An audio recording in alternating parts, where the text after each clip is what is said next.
Hey guys, this is my screencast on chemistry like carbon. I've chosen to do hydrogen fuel cells. And it's supposed to be anonymous, but I'm pretty sure everybody listening knows exactly who I am based on the accent.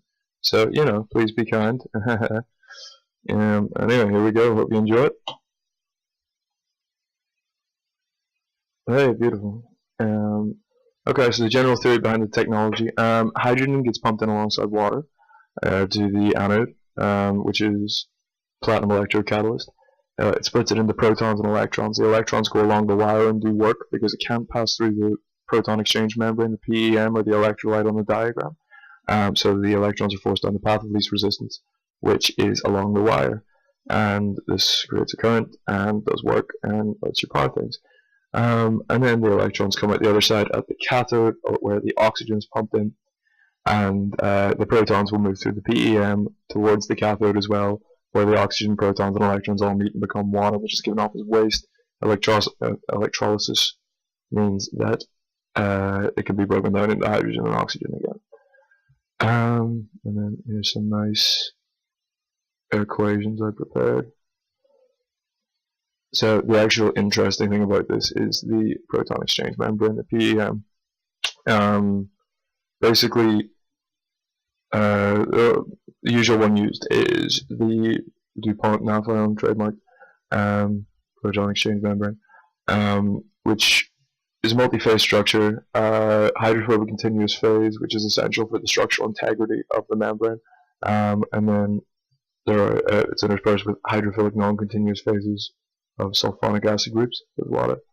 Like the whole thing is known as perfluorinated sulfonic acid polymer, and basically what happens is whenever the protons are split from the hydrogen and the water comes along with them, the water acts as a bonded base and can take on the protons from the sulfonic acid groups, which are donating them, and the flow of protons from the splitting hydrogen at the anode. This means that there is like a regular stream of protons that can be fed through the membrane as they pass from water molecule to water molecule, and yeah, that's how they get from one side to the other through the anode. The electrons don't have a system like this, so that's why they're not able to get through this membrane. It's impermeable to electron flow. And yeah, that's how you get from one side to the other. Now, there are a few problems with the technology. Operating temperature is a big one because you see, unfortunately, things like efficiency and power requirements and stuff come in at this point. But above a certain temperature, 80 degrees, the membrane starts to behave plastically. Holes start to appear. It's not able to allow protons to flow as well. But then if you have the temperature too low, you can poison your platinum electrocatalyst, which I'll get back to in a second. Voltage loss and efficiency problems. There's activation energy at the platinum, the actual work that goes through moving the protons through the membrane, and in terms of efficiency, the rate the protons move through the membrane is slower than the electrons going around the wire or the oxygen being pumped in. So there's a certain latency, like there's a lot of wasted oxygen and stuff like that. And then membrane thickness, again, that talks about sort of proton flow and, yeah, but you're trying to balance the speed at which protons can flow through with, health of the part, because each of these fuel cells will only give off like 1.16 volts, so that's why they're stacked.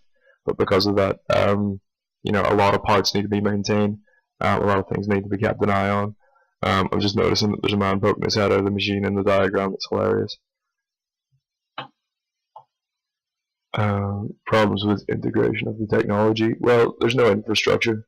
It's unpopular because you can't go down the street and there's going to be like a hydrogen fill-up point. The technology is not far enough along that it can be relied on, like on a widespread sense. And people see that it's just going to be a lot of cost to sort of get the technology and be able to support it and make it viable as a widespread alternative to fossil fuels. Sourcing of the hydrogen fuel and poisoning of the platinum electrocatalyst are basically the same thing, but basically energy needs to be provided to break up water to give hydrogen and oxygen, and because of this, fossil fuels are burned. This can lead to carbon monoxide being present in the hydrogen fuel. So we don't really have a source of clean hydrogen fuel as it stands, and we're trying to move away from fossil fuels. That's the whole point. So that's not ideal. But because carbon monoxide is present in the fuel a lot of the time, it can poison the platinum electrocatalyst, which is where temperature comes back in, because above about 100 degrees C, like 120 degrees C, carbon monoxide adhesion to platinum is very low. So you could pump the temperature up, and your catalyst would be safe. But like I said, it was going to disrupt the membrane. There has been an alternative proposed with renewable energy sources being stored, like storing energy in batteries, and that can be used to break up the water into hydrogen fuel. But unfortunately, well, we all know renewable energy is intermittent, and the amount of batteries required, which run flat over time, like it would be a massive maintenance cost as well, is just not viable.